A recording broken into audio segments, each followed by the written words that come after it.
El sistema carcelario tiene más de 11.000 presos hoy en nuestro país. Estamos en un récord histórico en términos absolutos.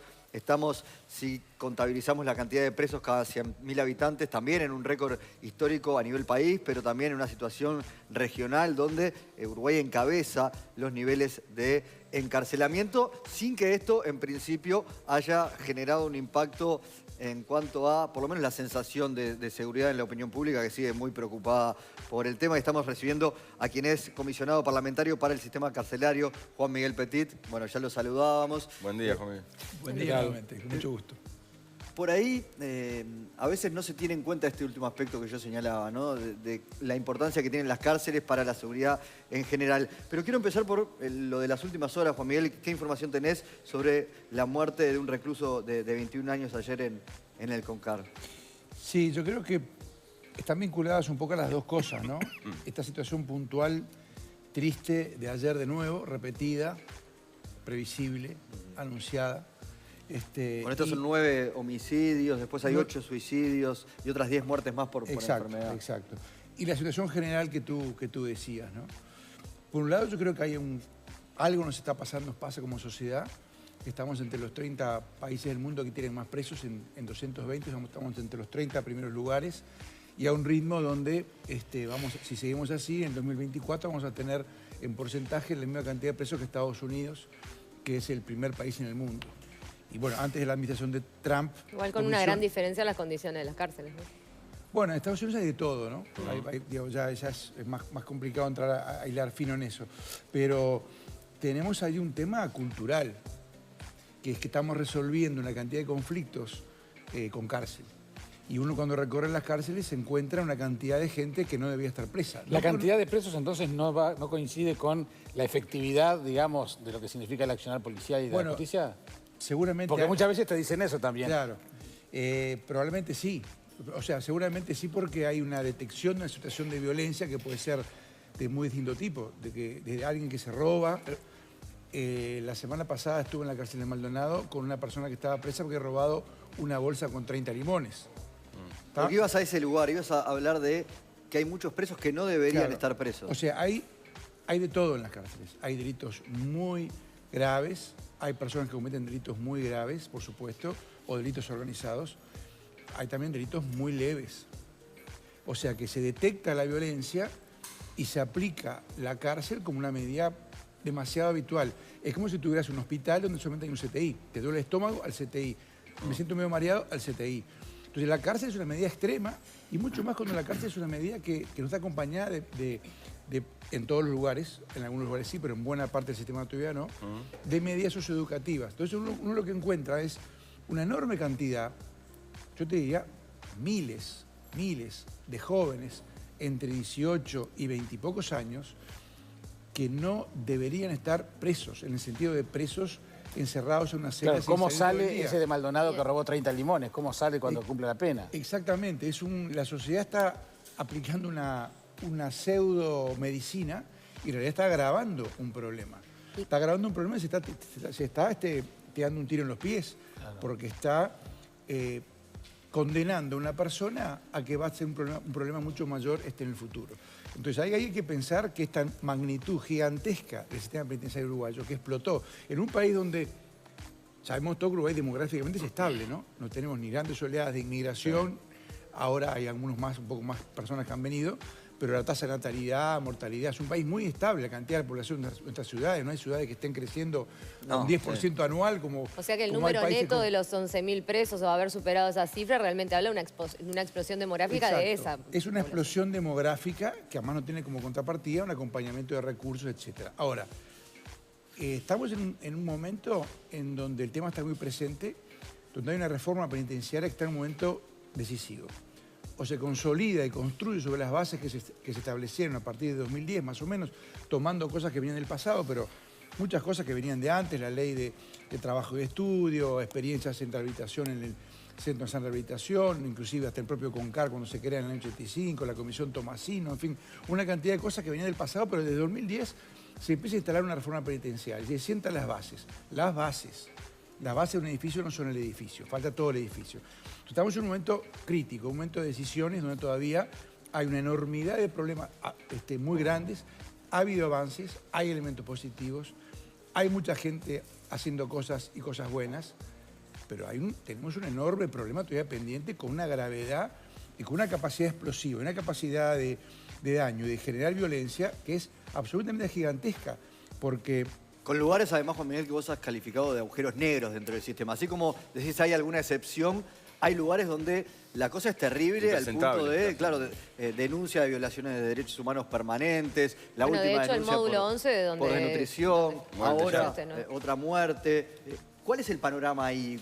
¿A qué nivel está incumpliendo el Estado ahí? Sí, sí, el informe, nosotros presentamos un informe todos los años, o sea, nosotros, el comisionado parlamentario está obligado por la ley a presentar un informe todos los años. En nuestro informe, entonces, evaluando centro por centro, establecimos que había un tercio del sistema que tenía trato cruel, inhumano y degradante. Y había otro tercio del sistema, un poquito más, que no tenía suficientes condiciones de rehabilitación. Y otra parte, un poquito menos, un tercio, que tenía buenas condiciones de rehabilitación. Lo que ocurre es que cuando tú tenés un sistema penitenciario tan gigantesco, para que el Estado le dé los recursos adecuados, requiere ingentes cantidades de dinero. O sea, hoy, por ejemplo, si tomamos el Instituto Nacional de Rehabilitación hoy, para decir, bueno, dotémoslo de todo lo necesario, estamos hablando de pronto de 5.000 funcionarios. ¿Qué te dice el Ministerio del Interior cuando tú haces estos planteos? De las penas alternativas, sobre todo, hacia dónde iba, ¿no? Bueno, hemos tenido algunas discrepancias y también algunas coincidencias. Yo creo que hay una coincidencia fuerte en el sentido de que hay que pensar en penas alternativas. Yo señalo que hay que, por otro lado, reforzar los programas sociales para esas penas alternativas. Porque no alcanza solamente que la persona tenga una prisión domiciliaria o una tobillera. Hay que también acompañarlo con centros educativos, centros de trabajo de las adicciones, trabajo con la familia, capacitación para el empleo, apoyo, seguimiento en el empleo, preparación para el egreso, toda una cantidad de cosas. Porque lo que hablamos recién, si tú tienes un sistema tan grande, no hay manera de financiarlo. Entonces se genera un sistema muy grande, un mal sistema y un sistema que genera violencia, que reproduce la violencia. Porque es más caro de repente tener una persona que cometió un delito privada de libertad que tenerla con una tobillera con todo eso que mencionabas, ¿no? Porque no es barato tampoco cada uno de esos presos. Y es más caro, además de lo que se gasta en esos centros y lo que se pierde, lo que se gotea, lo que no llega, lo que se vuelve inmanejable, etcétera, lo que se pierde es cantidad de vidas. Tú pensás lo siguiente, la persona privada de libertad es una punta de un iceberg, no es una persona sola. Está sola en el mundo. Está vinculada a una familia. Pero, claro, sí. Hay 11.000 personas privadas de libertad, pero debe haber probablemente, multiplicado por 4, 50.000 hijos de personas privadas de libertad. Entonces, la privación de libertad es un predictor de adversidades en la infancia. O sea, podemos predecir que buena parte de esas personas que están privadas de libertad y que tienen hijos, varios hijos muchas veces, allí hay un espacio donde hay que entrar y trabajar socialmente. Porque esas adversidades en la primera infancia y en la adolescencia son las que generan una mala formación, una mala socialización y traumas que van a generar nuevas violencias en el futuro. Sí, ni que hablar que lo más importante acá no son los términos económicos, pero además en términos económicos eso es carísimo para la sociedad toda, incluso por lo que genera a nivel del delito, ¿no? ¿No habría que hacer un trabajo de concientización social también sobre la importancia de los trabajos para la reinserción? Porque a veces hay reticencia por parte de la población a invertir tanto dinero en el sistema carcelario para que sea más efectivo, como usted decía. Lo que pasa, ahí tocas un tema central. Pasa que ya desde fines del siglo XVIII, y los pensadores de la Ilustración ya decían, el delito genera rabia, desesperación, asco, furia, mueve los sentimientos, es patético, agita los sentimientos de todos. Basta que lo haya sufrido, quien lo haya visto, lo que genera. Y genera violencia. Ahora, esa no debe ser la reacción del Estado, porque esa violencia no conduce a nada. O sea, por algo la Constitución dice, las cárceles no deben ser para mortificar, deben ser para reeducar. Porque si solamente pensamos en sacarnos las ganas por el malestar que provoca el delito, vamos a generar nuevos delitos. Hasta que no se cambie eso, no vamos a ver que lo que se trata es de cortar el ciclo de violencia, con educación, con rehabilitación, y que es posible. Muchas veces se piensa que no es posible que esas personas están condenadas a vivir fuera de la sociedad. Y bueno, buena parte de esa población son jóvenes, muy jóvenes, de 18 o 23 años. Y en este país no hay cadena perpetua, no hay pena de muerte. Claro, y que pensar que no van a salir nunca más de allí y que por tenernos en malas condiciones algo va a cambiar. Van a aprender. Es un error. Todos los años salen de la cárcel más o menos 5.000, entre 5.000 y 5.500 personas vuelven a la sociedad. Entonces, es mucho mejor que vuelvan con educación, con empleo, con formación. ¿Y la tasa de reincidencia de los que salen? Y según los datos oficiales, las tasas de reincidencia andan en un 65%. Si tuviéramos, como hay en algunos lugares, hay algunas experiencias muy buenas en Uruguay también. Hay experiencias positivas en varias cárceles, por decir algo que me venga a la cabeza. Punta de Rieles. Durazno, Punta Rieles, que es un buque insignia. Punta Rieles acaba de inaugurar hace pocos días un liceo adentro de la cárcel. O sea, hay cosas que son muy buenas. ¿En esas cárceles bajan los niveles de reincidencia? Totalmente. ¿A cuánto? Totalmente, y allí están esos mismos jóvenes que están en el módulo 11 que tú me citabas al principio, donde ayer hubo un homicidio. ¿Sabes por qué fue el homicidio? Son los datos primarios que hay. Por un celular. ¿Por qué fue por un celular? Porque allí hay 600 y pico de personas jóvenes, la gran mayoría primarios, que salen al patio cada 2 semanas. De esos 150 habrá un puñado que estudia, un puñado, está hablando de 20, 30, que sale a un aula y otro puñado que sale a algún taller. Y, o sea, eso genera violencia, eso genera enfrentamiento. A nosotros nos ponen una cúpula acá, nos encierran, nos sacan la comida, no dejan salir al patio, no nos dejan ir al baño, etcétera, etcétera. Te puedo asegurar que dentro de 20 días no estamos acá sentados de corbata. Ni tanto. Bueno, ni tanto.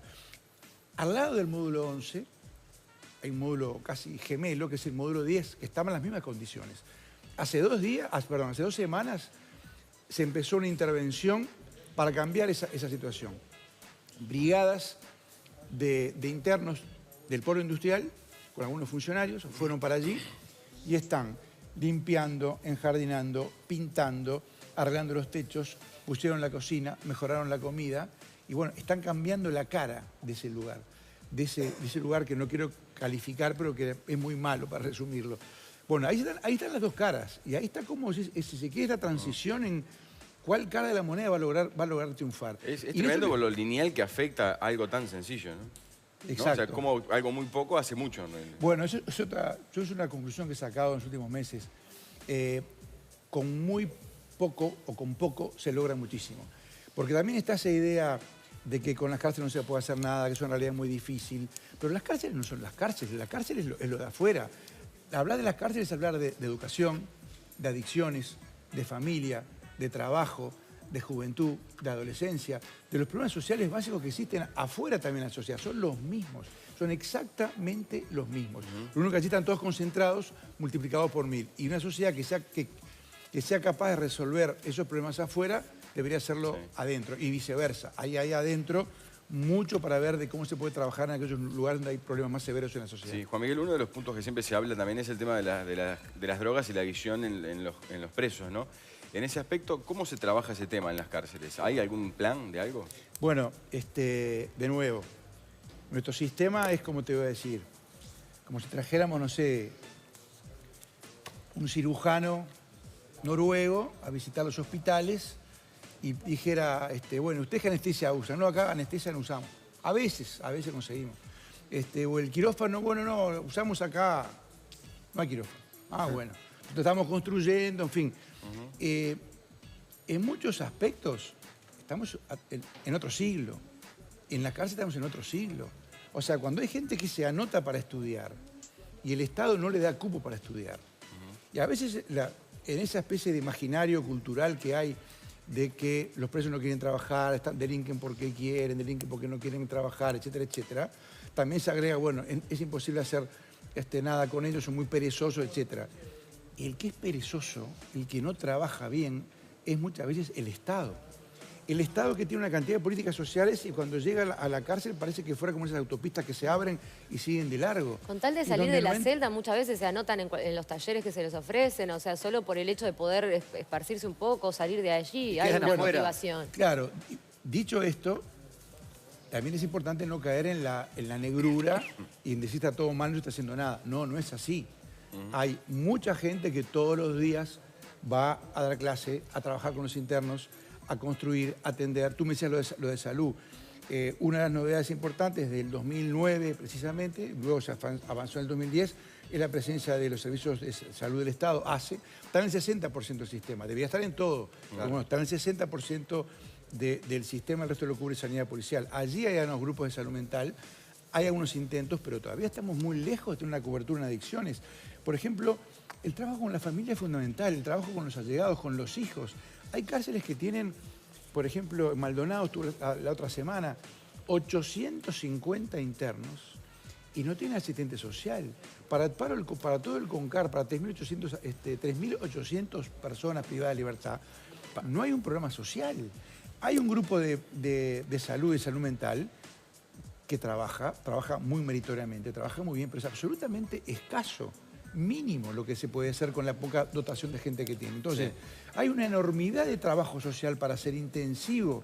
En algún momento dijimos, esto tendría que ser como el CTI de las políticas sociales. Allí tendría que estar, porque allí llegan los problemas más severos, allí llegan los núcleos familiares más excluidos. Sí, es como que parte de la discriminación que toda la sociedad, Cecilia marcaba, tiene con respecto a las situaciones de personas privadas de libertad, en parte las tiene también el Estado, sus políticas sociales. No todo, pero sí gente que deja desatendida esa área, como si los presos importaran menos o las familias de los presos importaran menos, en esa cabeza de, si uno es culpable son todos delincuentes. Yo había hecho una imagen, al principio me la tracé como mecánica de trabajo, y es, pensemos que las cárceles son un barrio más de nuestras ciudades. Nosotros mañana vamos a firmar un convenio con la defensora del vecino de Montevideo. Y un poco la señal que ambos queremos dar es justamente esa. Imaginemos esta cárcel es como un barrio, y claro, son un barrio. Claro. Ayer en el CONCAR han entrado, no sé, 800 visitantes, decenas y decenas de niños, chicos, de bebés que van a visitar a sus familiares que están allí. ¿Qué futuro estamos construyendo para esas personas privadas de libertad, para sus parejas y para esos niños? Bueno, allí se juega parte del futuro. Y así como bajó la pobreza y la indigencia en el país en los últimos años, todos sabemos que hay núcleos duros de pobreza, de marginación y de exclusión social a los cuales el Estado no le logra llegar. Bueno, están allí. Esa es una ventana para llegar. Tú puedes llegar al barrio externo o al otro barrio que es la cárcel. Porque hay una comunicación. Y si no se logra una comunicación positiva, integradora, prosocial, vamos a tener una integración negativa de violencia, comunicación de violencia, como pasó en ejemplos tan notorios como es en Centroamérica con las maras y ese tipo de cosas, cuando no se rompe con intervención sociocultural la generación de condiciones adversas en la infancia y en la adolescencia. Para muchos de los jóvenes que están presos, es la última oportunidad para tener una vida diferente. Ellos y su familia. Juan Miguel, muchísimas gracias por venir. Gusto tenerte. Muchas gracias. El comisionado parlamentario para el sistema carcelario, Juan Miguel Petit, pasaba por Desayunos Informales. Vamos a ver cómo está el tiempo a esta hora.